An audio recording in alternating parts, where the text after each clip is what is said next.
Stop worrying about homework and start learning with confidence. This is Ask Learn.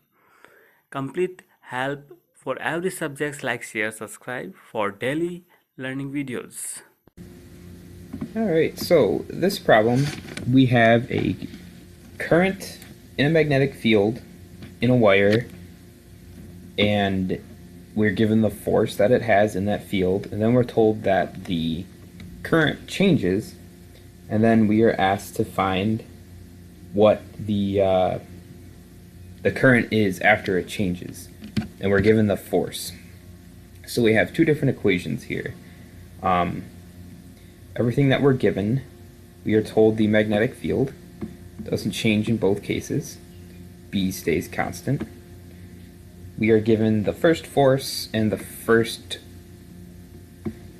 current. We're going to call that F1 and F1 and I1.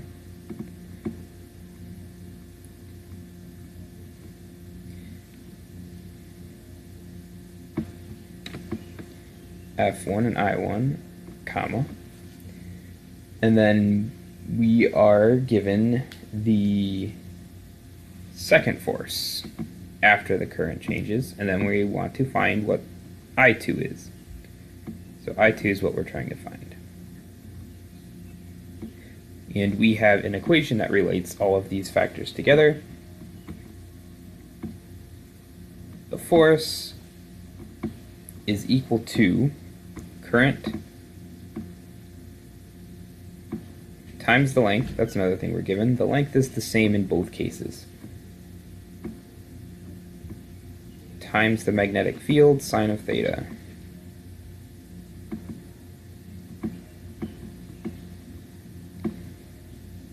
So we have two cases. The first case, we have everything we need. So we have this part here that doesn't change in both cases.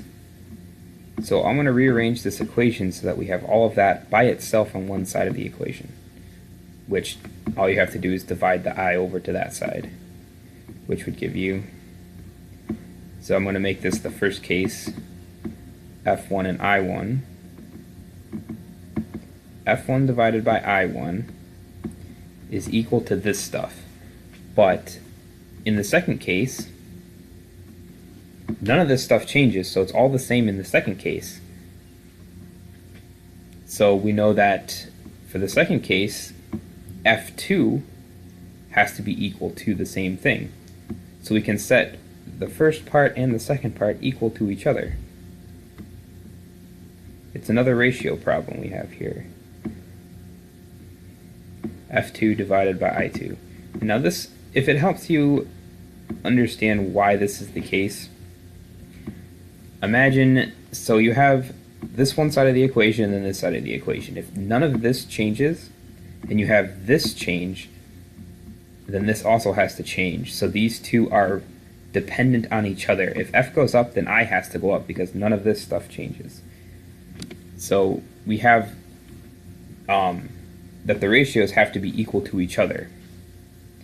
So if we want to find this I, the second current, all we have to do is solve for it in this equation. In doing so, you get I2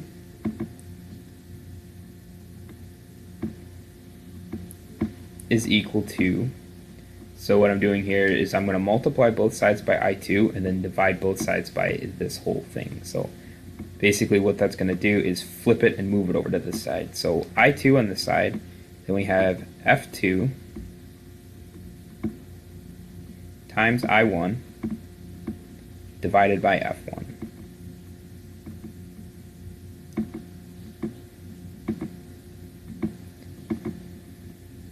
Do you see what I did there?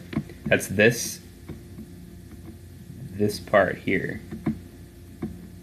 is just this flipped and moved over to that side, multiplied by this F2. So now that's solved. This is what we're looking for. And you just plug in everything that we're given for F2, I1, and F1, and you'll have your answer. And there you have it.